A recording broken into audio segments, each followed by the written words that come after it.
दमकलले आगो निभाउँछ भनेर 3 पल्ट हजुरहरूले मेरो साथमा हात हल्लाउँदै भन्नुहोस् त।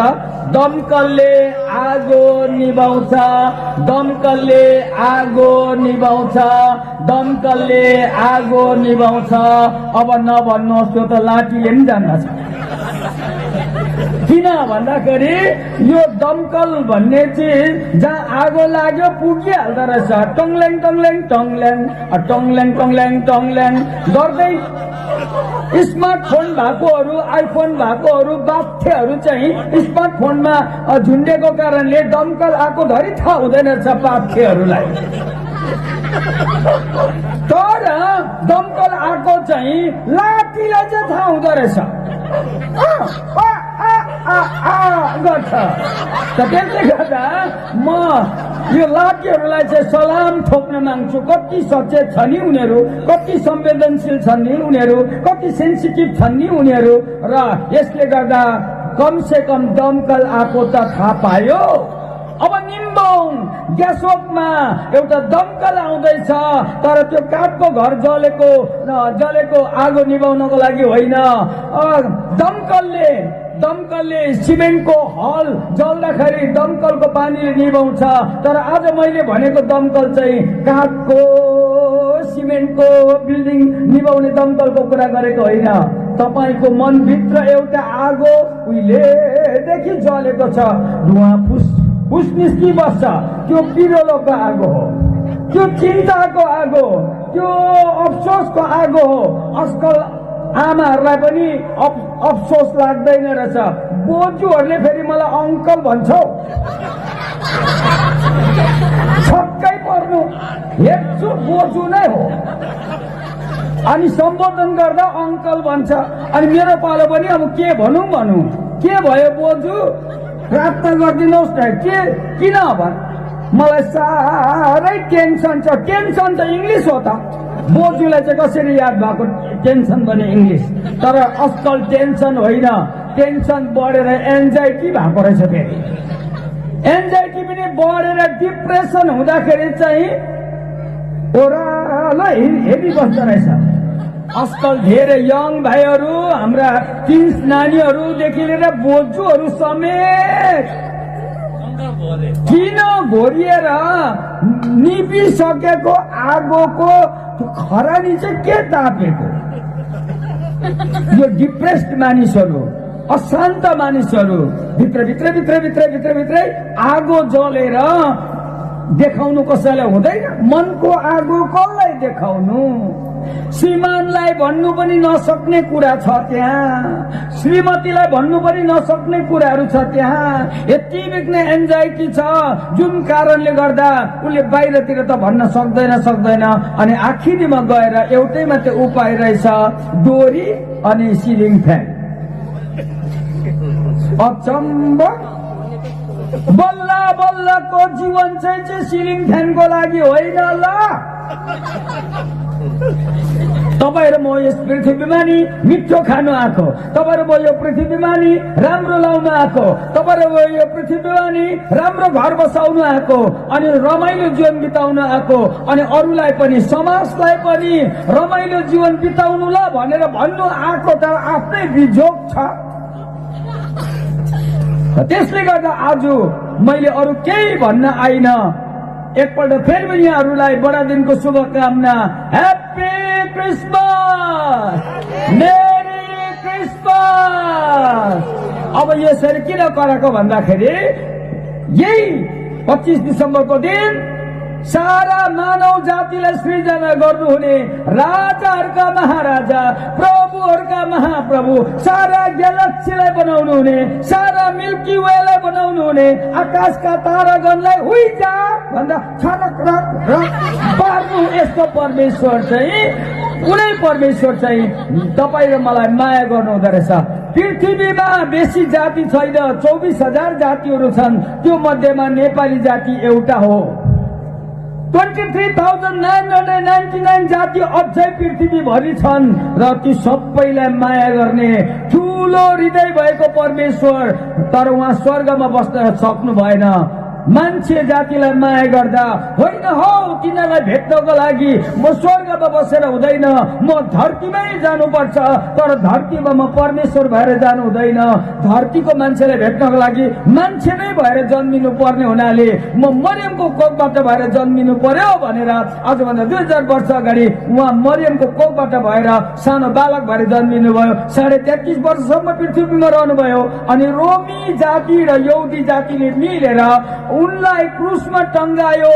दाहिने हातमा ठोक, देब्रे हातमा ठोक, दुईटा खुट्टामा ठोक ठोक, काँडाको मुकुट लगाइदियो, कोखामा भाला रोपिदियो, अनि पिठ्यू ढाडमा 39 वटा कोर्राका डामहरू दियो। मान्छे जातिले परमेश्वरलाई, त्यो कथा होइन, त्यो एउटा जीवन हो। जानी जानी उहाँले तपाईँ र मेरो लागि बलिदान गर्नुभयो, बलिदान गर्नुभयो। एकछिन बादमा म फेरि यो दोहोऱ्याउँछु। मान्छे जाति नि पृथ्वीमा आउँदाखेरि दुईटा कारणले आउँछ। मान्छे जाति पृथ्वीमा आउँदा दुईटा कारणले आउँछ। नम्बर 1 कारण सफल हुनको लागि, नम्बर 2 कारण सन्तोकी बन्नको लागि। तर कोही सफल हुन्छ सन्तोक गर्दै गर्दैन, कोही सन्तोकी हुन्छ अगाडि बढ्दै बढ्दैन। यो दुईटा कुरो लिनको लागि, दुईटा कुरो प्राप्त गर्नको लागि मान्छे पृथ्वीमा आउँछ।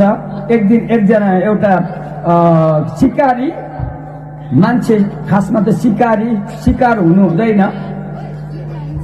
शिकारी आयो अनि जंगलमा गयो। जंगलमा जाँदाखेरि, जंगलमा जानुभन्दा अगाडि उसले धनु तयारी गर्यो, काँड तयारी गर्यो। अनि जंगलमा लाग्नुभन्दा घरको श्रीमतीको नाम चाहिँ के थियो भने उसले बोलाउने नाम चाहिँ साइली रहेछ।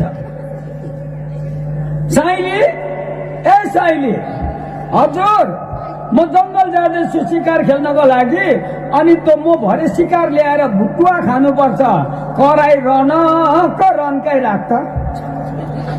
साइलीले कराई रनक रन्कायो। अनि ऊ जंगल पुग्यो, पहेँलो चुच्चो भएको ठुलो 4 केजीको धनेश देख्यो। अनि उसको पालो धनु र काँड तयारी गरेर तिनीकै तन्काएर धनेशलाई हिर्काउन खोज्यो, तर हिर्काउन चाहिँ पाएन। किनभने हिर्काउने बेलामा पछाडिपट्टि एउटा आवाज सुन्यो। पछाडिपट्टि फर्केर हेरेको त सधैँ हात्ती भएको त राम्रै हुन्थ्यो, बौला हात्तीले उसलाई नै पछ्याउँदै रहेछ। अब कताको धनेश, कताको धनु, कताको काँड, धनु र काँड फ्याँकेर शिकारी मान्छे आफै शिकार हुँदैछ, भाग्यो। भाग्दा सडक भएकोमा त राम्रै हुन्थ्यो। जंगलमा लहरा तेर्सेको हुन्छ, लहराले अल्झाएर लडायो। अनि जुरुक्क उठेर अब अझै भागु भन्दा रुखमा ठोक्यो। अनि टुटुल्का उठ्यो। टुटुल्का छाम्दै भए पनि मर्नु त हुँदैन, अनि छाम्दै भए पनि अगाडि कुद्यो। तर आखिरमा गएर एउटा किनारामा आइपुग्यो, भाग्ने ठाउँ छैन। हात्ती आइपुग्नु आँट्यो, छिट्टो डिसिसन गर्नुपर्छ बाँच्नको लागि। अनि उसले डिसिसन गरे, निर्णय लियो, म हात्तीको सुडमा बेटारिएर मर्नु हुँदैन, म बाँच्नु पर्छ।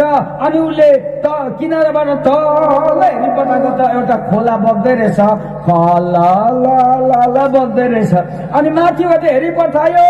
अनि उसले सोच्यो, म स्विमिङ गर्न जान्दछु, म पौडी खेल्न जान्दछु, सुइँ जान्छु, चुब्लुङ हुन्छु। अनि छप्लङ गरेर हात्तीलाई बाई गर्छु भनेर उसले सुइँ हाम फाल्यो। तर उसले भने जस्तो चुब्लुङ भएन, छक्कै पर्यो। के भयो भरे त अचानक अनकन्सियसली थाहा नपाइकन कहाँबाट आएको एउटा लहराको टुप्पा समाइ पठाएछ नि त। अनि त्यो टुप्पा हल्लियो, घरि वर घरि पर। एकछिन त मजै आयो उसलाई। तर यहाँ उसको जिन्दगी के भएको थियो, भिरको चिन्डो उँधो न उँभो भएको थियो। धेरै जनाको जीवन भिरको चिन्डो उँधो न उँभो भएको आफैलाई मात्रै थाहा छ भनेर भनी साध्य छैन।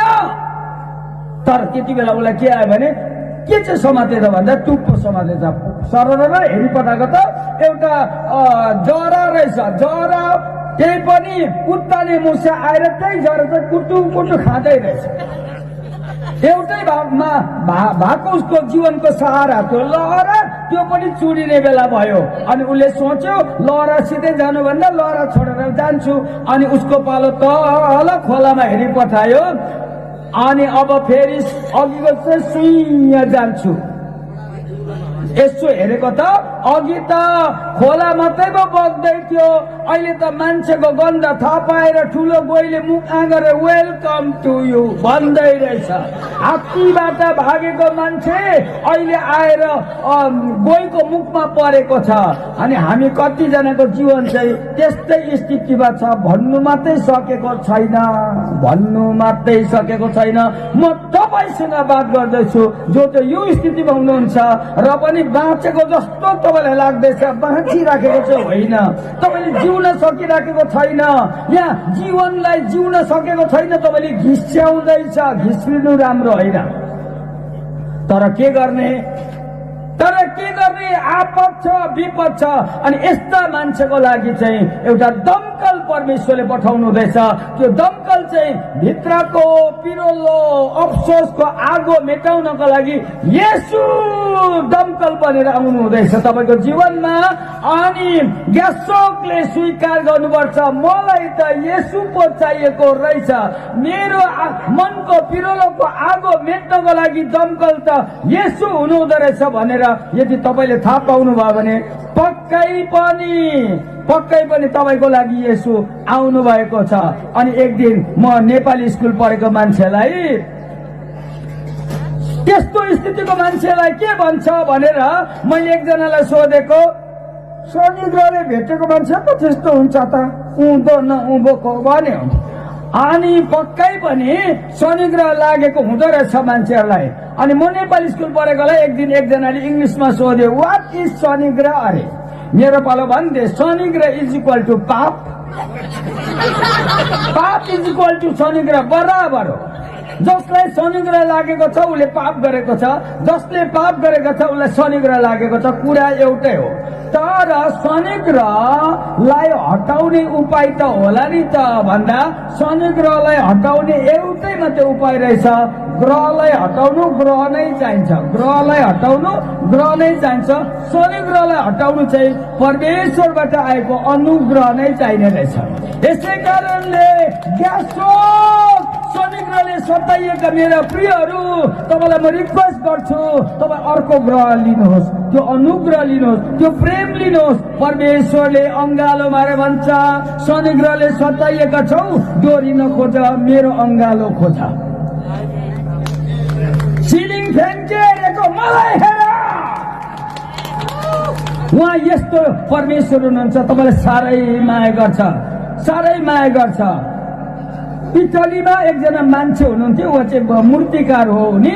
अनि उनको नाम चाहिँ भ्यान गग। 22 वर्षको केटा पार्कमा गएछ। अनि पार्कमा गएको त त्यही दिन संजोगले होला, ऊभन्दा एक वर्ष मात्रै कान्छी एउटा केटी आएर ब्युटिफुल, यति ब्युटिफुल बसिराखेको रहेछ। पहिलो पल्ट दुईजनाको आँखा, अघि त 2 मात्रै थियो, अहिले 4 भयो। 4 के भएको थियो, दिवाना भयो। अनि भ्यानको छेउ अलिअलि सर्दै त्यो छेउको केटीकोमा गयो। अनि उनलाई मन पर्यो। अनि सोध्यो, बहिनीको शुभ नाम उर्सिला। अनि उतापट्टि भयो, लास्टले भुटुक्कै बिचारा। अनि उसले कुरा बढायो, मन परेको समय लामो कुरा हुन्छ। उसले कुरा बढायो। अनि आखिरीमा उर्सिलाले सोध्यो, भ्यान गग, के तिमीले मलाई साँच्चै माया गर्छौ? हजुर, म माया गर्छु। प्रमाण चाहिँ के छ? मलाई तिमीले माया गर्छु त भन्यौ, तर प्रमाण चाहिँ के छ?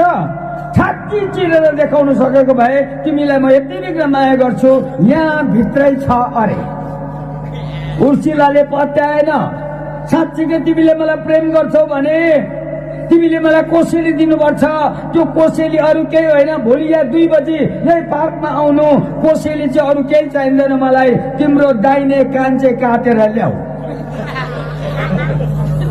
अब भ्यानगकलाई आपत पर्यो, कोसेली दिउँ बुच्चे हुन्छु,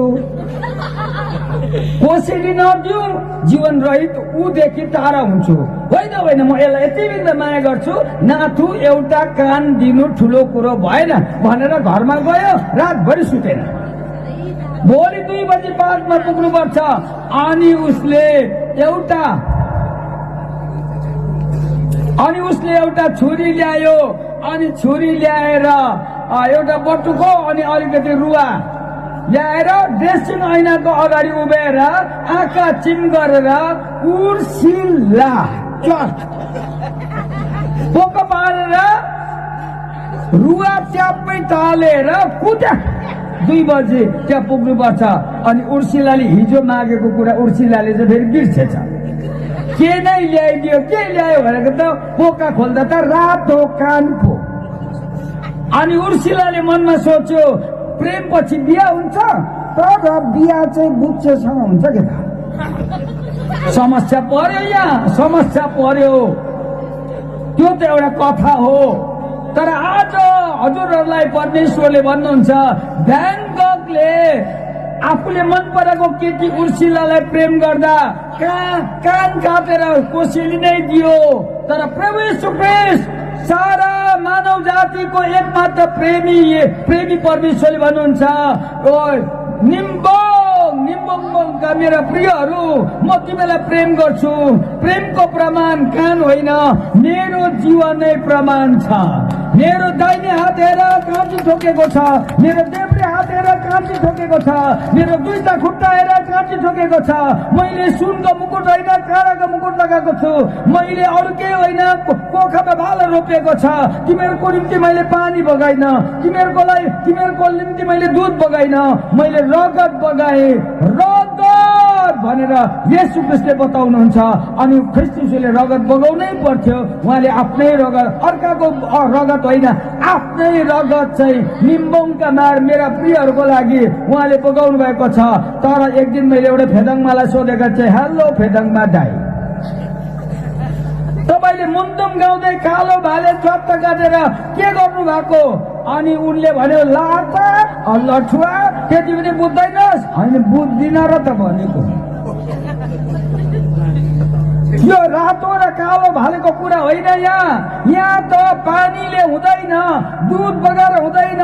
शनिको हटाउनको लागि खुन बगाउनु पर्छ। त्यसले गर्दा कुखुराको खुन बगाइएको छ, बोकाको खुन बगाइएको छ, भैँसीको खुन बगाइएको छ र शनिग्रह हट्छ। त्यति बेला मैले कुरा बुझेँ, शनिग्रह हटाउनुको लागि त खुन बगाउनु पर्दो रहेछ। तर खुन चाहिँ अहिलेसम्म कुखुराको बग्यो, खुन चाहिँ अहिलेसम्म बोकाको बग्यो, खुन चाहिँ अहिलेसम्म भैँसीको बग्यो। तर मान्छे जो चाहिँ अत्यन्तै पवित्र मान्छेको खुन हामीलाई चाहिन्छ। अनि त्यो चाहिँ येशूको मात्रै खुन पवित्र छ। बिचारा कुखुरा त के खाइन्छ, बिचारा बोका त के खाइन्छ, तर सबभन्दा पवित्र रगत चाहिँ येशूको मात्रै छ। अनि येशूलाई एकपल्ट जोरदार ताली बजाएर धन्यवाद भनौँ। मलाई येशू तपाईँको खुन चाहिन्छ, शनिग्रह हटाइदेऊ। यसले गर्दा सबले यसो भन्नुहोस् त, शनिग्रहले भन्नुहोस् त, नम्बर 1 शनिग्रहले झुन्ड्याउँछ भन्नुहोस् त। शनिग्रहले विसन्तो कि बनाउँछ? शनिग्रहले थाङ्ने न थाङ्ने बनाउँछ। यो 3टा सिम्टम छ शनिग्रह। तपाईँ गाउँ घरमा जानुहोस्, अनि परिवारमा जानुहोस्, कुनै घरभित्र पस्नुहोस्, अनि जुन व्यक्ति चाहिँ बोल्नु पनि मन पर्दैन, खानु पनि मन पर्दैन, रातमा निन्द्रा पनि लाग्दैन, अनि उसलाई राम्ररी सोध्नुहोस् के भएको छ? खोइ नि हौ, डाक्टरलाई देखाएको त कति भयो, रातमा निन्द्रै छैन। निन्द्रै छैनको अर्थ वास्तवमा शनिग्रहले सताएको छ कि। त्यसले गर्दा त्यो शनिग्रह हटाउनको लागि चाहिँ परमेश्वरले रगत बगाइसक्नु भएको छ। यो हिमालय दर्पण भन्ने एउटा पेपर आउँछ डेलीको, त्यहाँनिर सिक्किमको एउटा खबर मैले पढेको थिएँ। राजु झुन्डियो लेखेको रहेछ। सरर पढेको त के पो गरेको भन्दा गाई गोठमा गएर गाईको डाम्लो चाहिँ फुकालेछ, गाईलाई चाहिँ छुट्टी दिएछ, अनि बाँसमा त्यो डोरी झुन्डाएर ऊ त्यो पो पेपरमा दिएको रहेछ। मलाई नमिठो लाग्यो, मैले कराउनु मन पर्यो। ए राजु के गरेको? त्यो त गइसकेकोलाई कराएर मैले के गर्नु? अब पिरोले सताइएको, एन्जाइटीले सताएको, डिप्रेसनले सताएको, जिन्दगीदेखि विरक्त भएकोहरू जसलाई चाहिँ यस्तो स्थिति हुन आँटेको छ, म उनीहरूलाई कराउँदैछु। अनि म भन्न चाहन्छु, तपाईँ त्यो व्यक्ति हुनुहुन्छ, येशूलाई तपाईँको शरीर हटाउन दिनुहोस्, उहाँको रगतले धोइ माग्नुहोस्। अनि तपाईँले भन्नुहुनेछ, वाउ परमेश्वर, तपाईँको प्रेम पाएर म आज नाच्दैछु। प्रेम पाउने मान्छे आनन्दित हुन्छ, प्रेम पाउने मान्छे शान्त हुन्छ, ढुक्क हुन्छ, मुसुक्कै निदाउँछ। मुसुक्क म मजाले निदाउँछु, मेरो निदाउने वरदान पनि छ। अरूले स्लिपिङ ट्याब्लेट खाँदा पनि निदाउँदैन, म चाहिँ फिका चिया खाएर पनि निदाइहाल्छु म।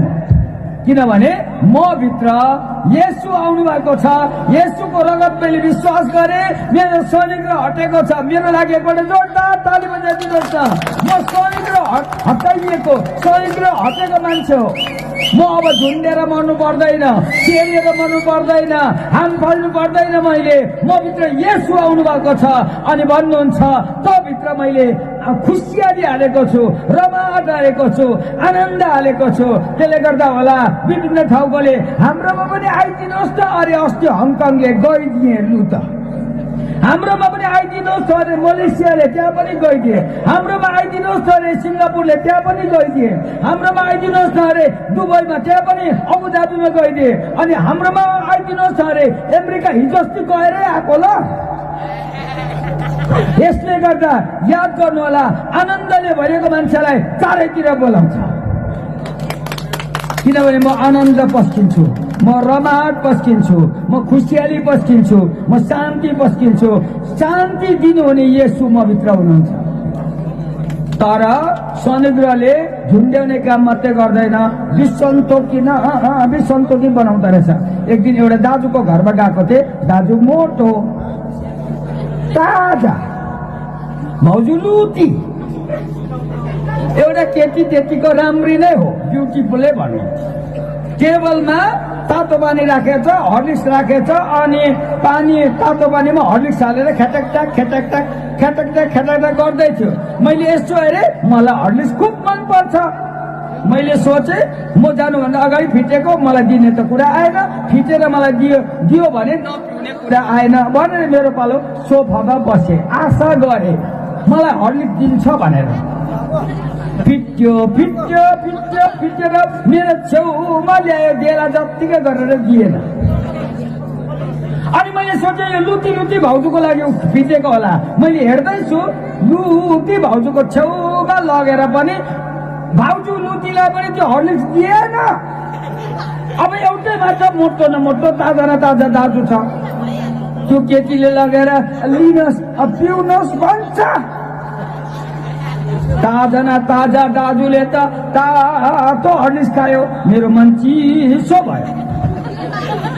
त्यसको 3 महिनाको बादमा त भाउजूलाई माथि राखेछ, त्यो हर्लिक्स फिट्नेलाई त तल्लो गाउँमा पो लगेर राखेछ। त्यो केटीले हर्लिक्स फिटेको होइन रहेछ, मोटो न मोटो ताजा न ताजा दाजुलाई फिटेको रहेछ। शनिग्रहले सताएपछि नि अर्काको श्रीमान मात्रै राम्रो हुन्छ ल। शनिग्रहले सताएपछि अर्काको श्रीमती मात्रै क्युट अरे, मेरो त क्या बोक्सी जस्तो छ भन्छ बाबा। शनिग्रहले सताएपछि त्यस्तो हुन्छ। दया गरिकन यदि तपाईँ त्यस्तो स्थितिमा हुँदै हुन्छ भाइहरू, यदि तपाईँ त्यो स्थितिमा हुँदैछ, दिदी हिजो अस्ति हो 7 जनाकामा के भएको गयो अरे, म त बजारमा गयो, अर्कोसँग पो गएछ। शनिग्रहले सताएपछि आफ्नो श्रीमानको अनुहारमा चाया मात्रै देख्छ। शनिग्रह हटेपछि यसरी भन्छ, तिम्रो अनुहारमा चाया छ, मेरो मनमा माया छ भन्नु सक्छ। यसै कारणले याद गर्नु होला, शनिग्रहले नम्बर 1 झुन्ड्याउँछ, शनिग्रहले नम्बर 2 विसन्तोकी बनाउँछ। यो खाँदा पनि हुँदैन, त्यो खाँदा पनि हुँदैन, यो लाउँदा पनि हुँदैन, त्यो लाउँदा पनि हुँदैन, यहाँ जमिन किन्दा पनि हुँदैन, त्यो गाडी किन्दा पनि हुँदैन, आफ्नो श्रीमतीसँग बातै गर्नु मन पर्दैन, अर्को मात्रै टिप्यो, त्यो ल्याउँदा पनि हुँदैन। फेरि शनिग्रहले सताएपछि केही गर्दा पनि हुँदैन। तर त्यो शनिग्रह हटाउनको लागि रगतै चाहिन्छ। त्यो रगत अरू कसैको होइन, येशूको रगतले मात्रै तपाईँ सन्चोले पृथ्वीमा बाँच्न सक्नुहुन्छ। आखिरीमा एउटा पोइन्ट म तपाईँलाई बताउँदैछु। हाम्रो म पहिला बसेको गाउँ सिमुङडेरा, यता खेल्छ खेल्दैन मलाई थाहा भएन। हाम्रो सिमुङडेरा भन्ने गाउँमा चाहिँ मजाको एउटा खेल खेल्छ, त्यो खेलको नाम चाहिँ औसी हो। भट्ट्याउनेले पनि दामी भट्ट्याउँछ, कान्छीको गालामा खोटी 40 अरे हौ। अलिअलि कमाएको पैसा सुँगुरको मासु किनेर लैजाला भनेको त, खसीको मासु किनेर लैजाला भनेको त, नानीहरूको हाफ पेन्ट पो किन्दैन भने त कान्छीको गालाको गोठीमा जम्मै पैसा हालेपछि आफू चाहिँ एका दुक्की तिर्की आफू चाहिँ बाँच्छ अरे। याद गर्नु होला, जुवा र तासमा चाहिँ सुत्तै पैसा बनाउने मान्छेले घर चलाउनु सक्दैन, अनि घर नचलाएपछि उसको जिन्दगी चल्दैन, अनि उसलाई मर्नु मात्रै मन पर्छ। होसियार होसियार, तपाईँको लागि येशू आइसक्नु पर्दछ। तपाईँको जीवनलाई परिवर्तन गर्नको लागि, तपाईँको जीवनको त्यो झुन्ड्याउने कुरा, विसन्तोक बनाउने कुरा, अनि जुवा तास मात्रै खेलेर आफू फुङ्ग उडाउने कुरा तपाईँको जीवनमा आउँदैछ भने पक्कै पनि तपाईँलाई येशूले भन्नुहुन्छ, छोरी तिम्रो लागि म आए, छोरा तिम्रो लागि म आए, निम्बोङका मेरा प्रियहरू म तिमीलाई न्यानो अङ्गालोमा प्रेम गर्छु, अनि मसँग बस्यौ भने मेरो घर माथि भडार छ, भडारमा लान्छु। तर मैले पखाल्नु पाइनँ र मेरो छेउमा आएनौ र मेरो रगतले तिमीलाई मैले पखाल्नु पाइनँ भने घुर्यान छ। घुर्यान भनेको नरक हो, भडार भनेको स्वर्ग हो। दिदी बहिनीहरूले भाँडा स्टिलको थालमा माझेको मलाई खुब मन पर्छ। कालो साबुन स्टिलले स्वाई स्वाई स्वाई स्वाई पानी छ्यापछ्याप हालेर तिलिक्क टल्किसकेपछि पहिले आफ्नो कानको लुर्का हल्लाउँछ, अनि नाक सोझ्याउँछ, त्यसपछि माथि भडारमा राख्छ। जुठै थाल भए पनि पखालेपछि भडारमा जाँदो रहेछ, जुठै थाल भए पनि पखालेपछि भडारमा जाँदो रहेछ। तर पखाल्नु भ्याएन र छोडियो भने त्यो घुर्यानमै रहन्छ। तपाईँ र मेरो जिन्दगी जुठो थाल जस्तो छ, तर प्रभुले भन्छ म पखालेर मेरो भडार स्वर्ग म त्यहाँ लान चाहन्छु। अनन्त अनन्तसम्म तिमी मेरो साथमा बस्न चाहन्छौ, तर मेरो छेउमा आएनौ, मलाई पत्याएनौ, मैले दिएको कोसेली थापेनौ, लट्यायौ भने पक्कै पनि तिमी घुर्यानमा रहन्छौ। घुर्यान भनेको नरक हो। त्यो